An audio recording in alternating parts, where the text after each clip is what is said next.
السلام عليكم ورحمة الله وبركاته.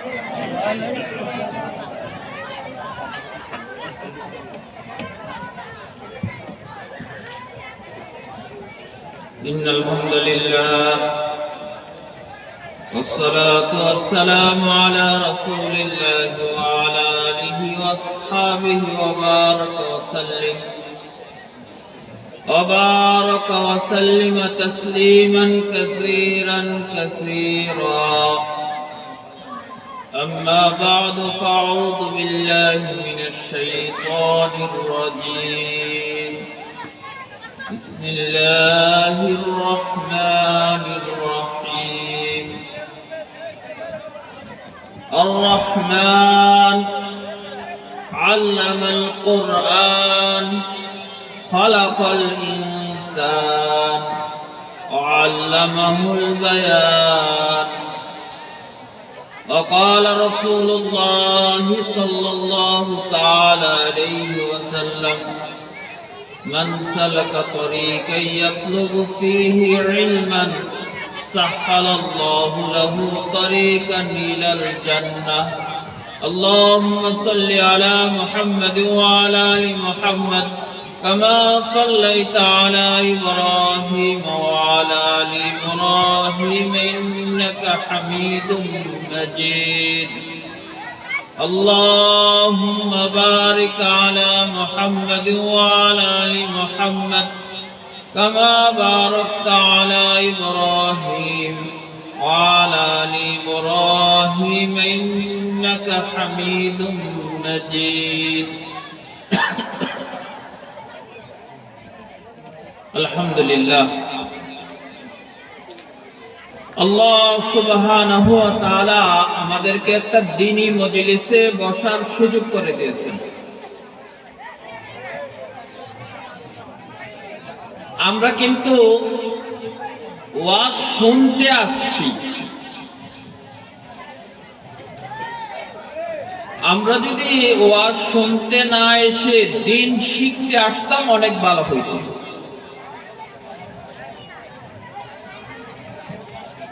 যেহেতু আমরা শুনতে আসি, সেহেতু আমাদের টার্গেট থাকে, চিন্তা থাকে সুরটা কেমন, ভালো কিনা। আরেকটা বিষয় হইল, যেহেতু আমরা শুনতে আসি, বাড়িতে গেলে আর আমরা কিছুই আমাদের মনে থাকে না, বলতে পারি না, শুধু খালি শুনিই। এটার আর কোনো ফলাফল আমরা পাই না।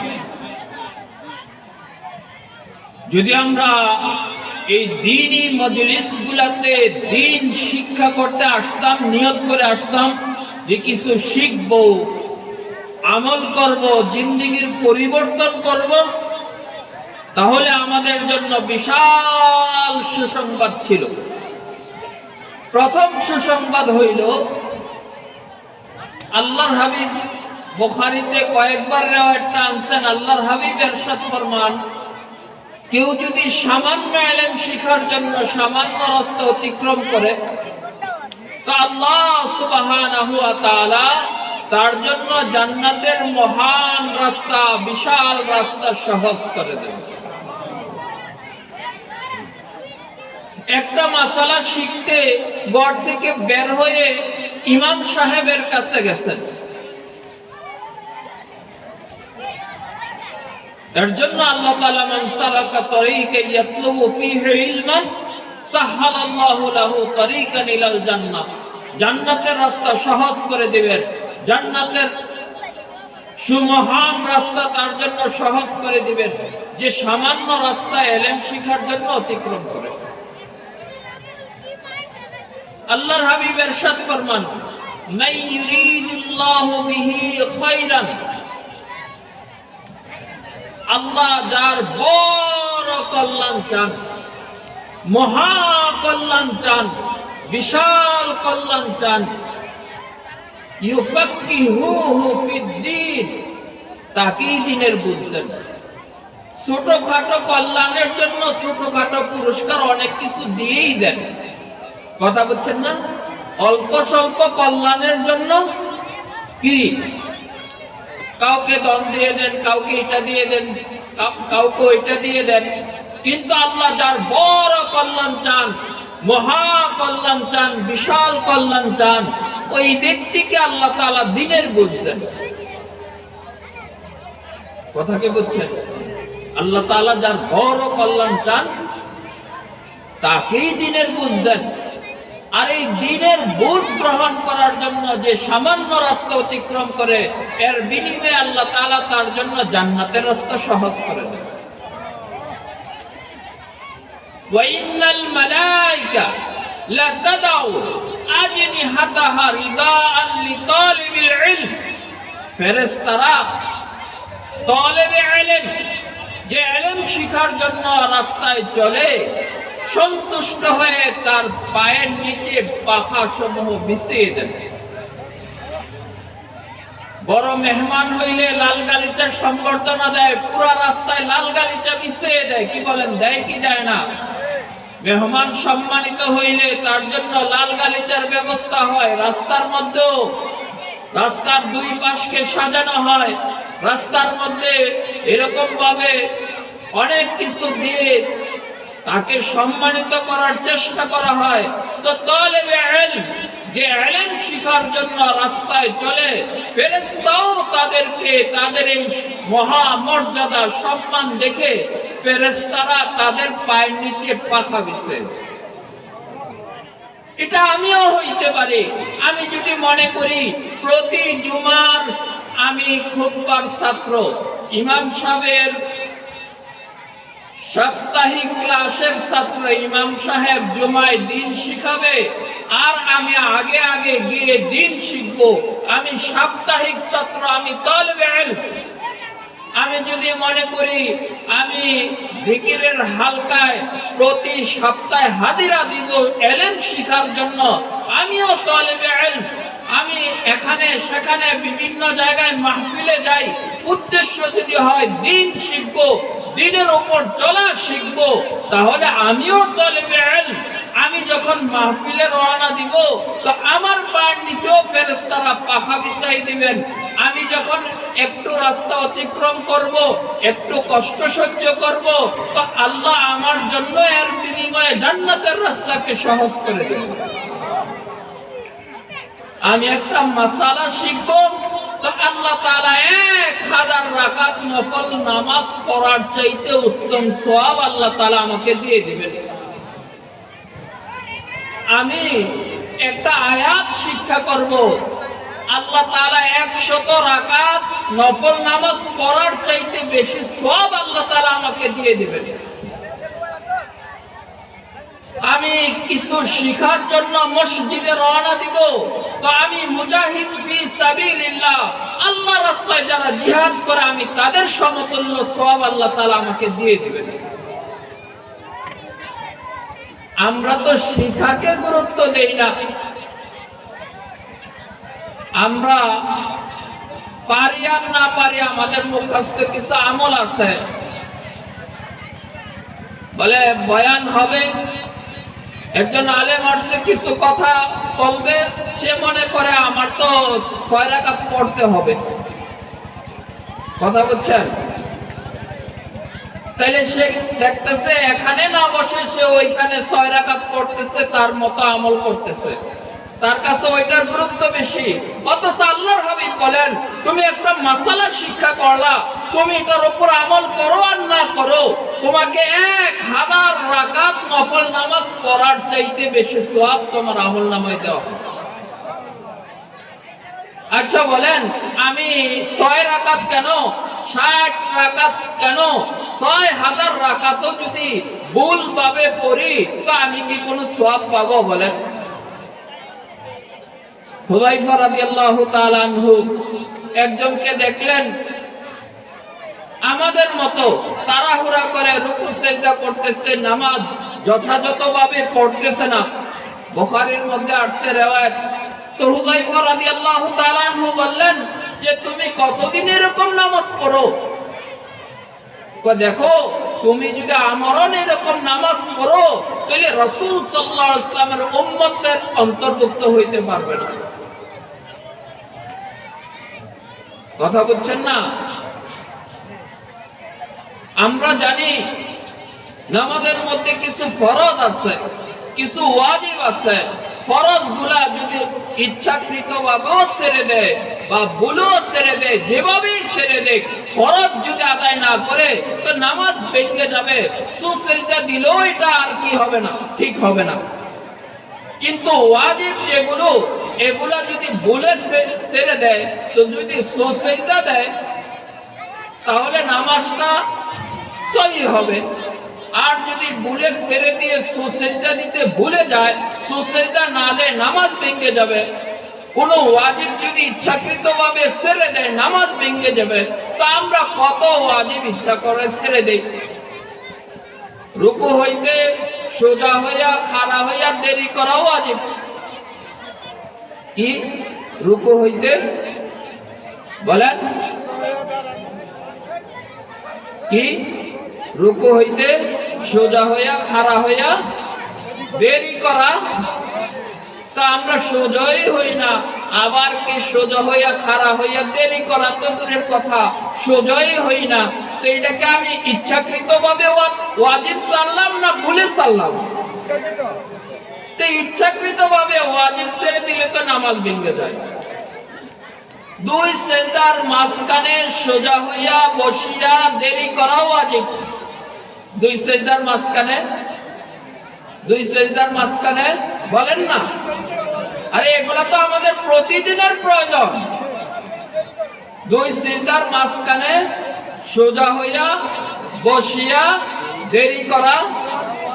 তো আমরা যারা দুই সেজদার মাঝখানে ভালো করে বসিওই না, তো তার ওয়াজিব কি সে ইচ্ছাকৃত ভাবে ছাড়লো না ভুলে ছাড়লো?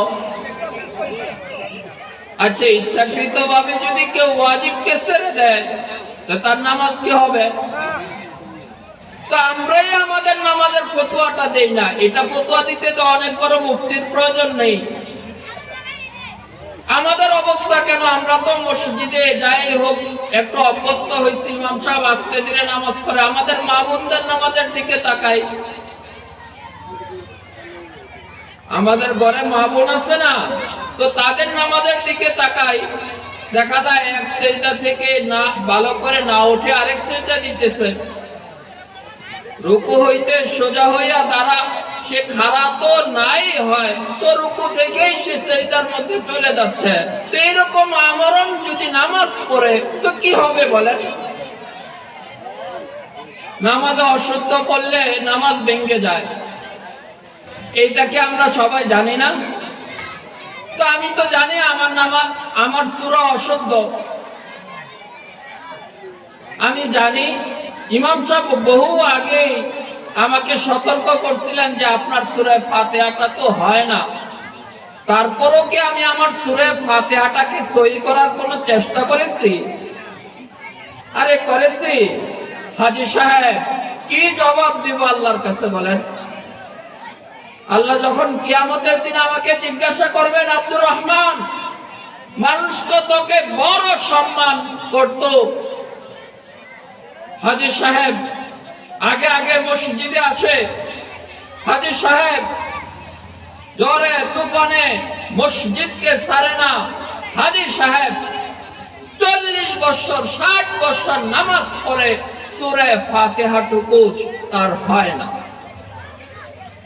বাইতুল্লাহর সামনেও যদি কেউ ভুল কেরাত দিয়ে নামাজ পড়ে তাহলেও কি তার নামাজটা হয়ে যাবে বলেন?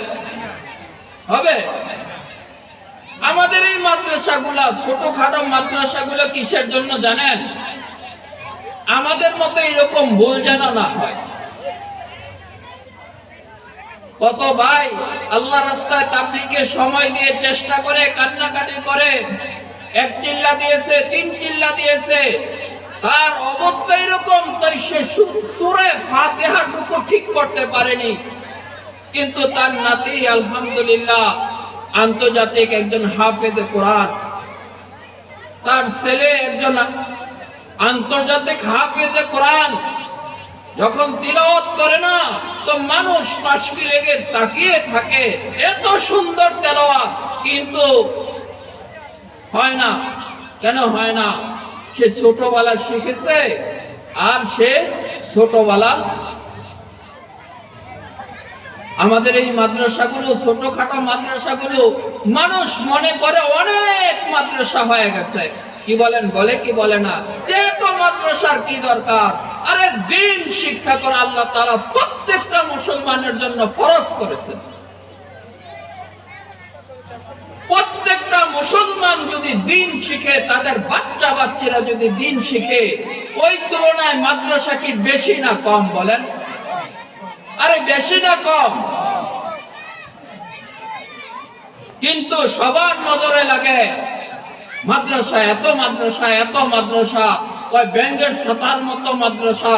আরে ওই মাদ্রাসায় হাফেজে কোরআনরা সবাই যখন নাক ডেকে ঘুমায়, গভীর ঘুমে যখন অচেতন, ওই হাফেজে কোরআনরা আল্লাহর কালাম ওই যে শেষ রাত্রিতে আল্লাহ সুবহানাহু ওয়া তাআলা বান্দাদেরকে ডাকতে থাকেন, রহমতের হাত প্রসারিত করে দেন।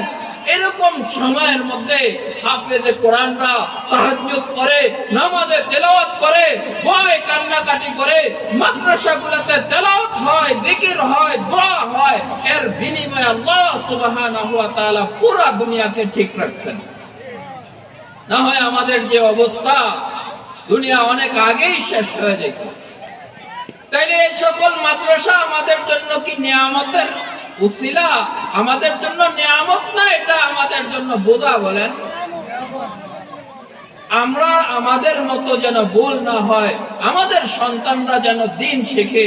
আমি একটা ঘটনা বলে শেষ করতেছি, বাস্তব ঘটনা। ঘটনার কথা অনেক শুনলে মানুষ ইয়া করে, হুজুররা খালি ঘটনা কয়। আরে ঘটনার মধ্যে আমাদের জন্য শিক্ষা রয়েছে। কোরআনের মধ্যে অনেক ঘটনা আছে। বলেন, ফিরাউনের ঘটনা একবার দুইবার শোনাই দিলেই হইতো, হইতো কি হইতো না? আল্লাহ তাআলা বহুবার বর্ণনা করেছেন, করছেন কি করেন নাই? এগুলোর মধ্যে কি রয়েছে যে তাদের থেকে শিক্ষা নাও, ফিরাউন থেকে শিক্ষা নাও, নমরুদ থেকে শিক্ষা নাও, এরকম আদ জাতি, সামুদ জাতি থেকে শিক্ষা নাও। তাদের অবস্থা দেখো, তাদের সাথে আমি কি মুআমালা করেছি। তোমরা যদি তাদের মতো হও, তো তোমাদের অবস্থা সেরকম হবে। বলেন না, ঘটনা বর্ণনা করার কি উদ্দেশ্য? তাদের মতো যেন আমাদের অবস্থা না হয়। আর বহু আল্লাহওয়ালাদের ঘটনাও বর্ণনা করেছেন, কেন? আমরা যেন তাদের মতো জীবন গঠন করে সফল কাম করি। আল্লাহ তাআলা দুই মহিলার ঘটনা বর্ণনা করতেছেন। একটা হলো ইমরাতু ফিরাউন, ফিরাউনের স্ত্রী, কি নাম? ফিরাউনের ঘরে থেকে জান্নাতি যে দোয়া করেছিলেন, সে দোয়া আল্লাহ তাআলা কোরআনের মধ্যে উল্লেখ করে দিয়েছেন। হে আল্লাহ, আপনার পাশে জান্নাতে আমার জন্য একটা ঘর নির্মাণ করে দেন। বলেন। আর মারিয়াম আলাইহিস সালাতু ওয়াস সালামের ঘটনা বর্ণনা করেছেন। আবার দুই মহিলার ঘটনা বর্ণনা করেছেন, যারা নবী পরিবারে হয়েও তারা জাহান্নামী। লূত আলাইহিস সালাতু ওয়াস সালামের স্ত্রী, স্বামী নবী ছিল, স্বামী নবী ছিল, কিন্তু সে তার ভাগ্য খুলেনি, সে জান্নাতে হইতে পারেনি, তার জন্য জাহান্নাম। আর নূহ আলাইহিস সালাতু ওয়াস সালামের স্ত্রী, স্বামী উলুল আজম মিনার রাসূল, যারা শ্রেষ্ঠ রাসূলদের অন্তর্ভুক্ত, তাদের স্ত্রী হয়েও তাদের ভাগ্য হেদায়েত জোটেনি। সম্মানিত উপস্থিতি, আমি সংক্ষিপ্ত করছি, একটা ঘটনা বলবো আপনাদের কাছে। ঘটনাটা হইল, বিশেষ করে আমাদের উস্তাদ লালপুরের মুফতি সাইদ আহমদ রহমতুল্লাহি আলাইহির ছেলে আমাদের আবুল কাসেম ভাই, হুজুরের মাদ্রাসার যে দায়িত্বে এবং হুজুরের খলিফা আবুল কাসেম ভাই, তাদের ফেনীর একটা ঘটনা বর্ণনা করছেন। বাস্তব ঘটনা, নিজে দেখা, নিজের এলাকার ঘটনা বর্ণনা করেছেন। এক ছেলে লেখাপড়া ভালো, সে স্টাইপেন্ড পেয়ে আমেরিকা যাবে। গরিব মানুষ, প্রাথমিক যে খরচটা আছে ওই খরচটা ব্যবস্থা করার জন্য যে ভিটা বাড়িটা ছিল এটা বিক্রয় করে ফেনী শহরে বাড়াবাড়িতে চলে আসে। কিন্তু যাওয়া যখন একদম নিকটবর্তী তখন ছেলে অসুস্থ হয়ে গেছে, খুব কঠিন পর্যায়ে অসুস্থ। যখন একদম মৃত্যুর অবস্থা কাছাকাছি, এখন মা কাঁদতেছেন, ছেলের জন্য কাঁদতেছেন না। আপনারা জানেন কিসের জন্য কাঁদে? যে আমাদের কি অবস্থা হবে। একটা আশাই তো বাড়ি ঘর সব বিক্রয় করে যে ছেলে যদি আমেরিকায় যায় তাহলে তো আর আমাদের কত কিছুই হবে, কি বলেন? এখন ছেলে তো আমেরিকার যাওয়া হইল না, সে তো মারা গেছে, বাড়িও বিক্রয় করে ফেলছে, সবই শেষ। এখন তার ছেলের জন্য না কেঁদে যে আমাদেরকে কি করে গেলি, তুই তো মরে দাস, আমাদেরকে কি করে গেলি। কথা কি আপনারা বুঝতে পারছেন? কার জন্য কাঁদে না?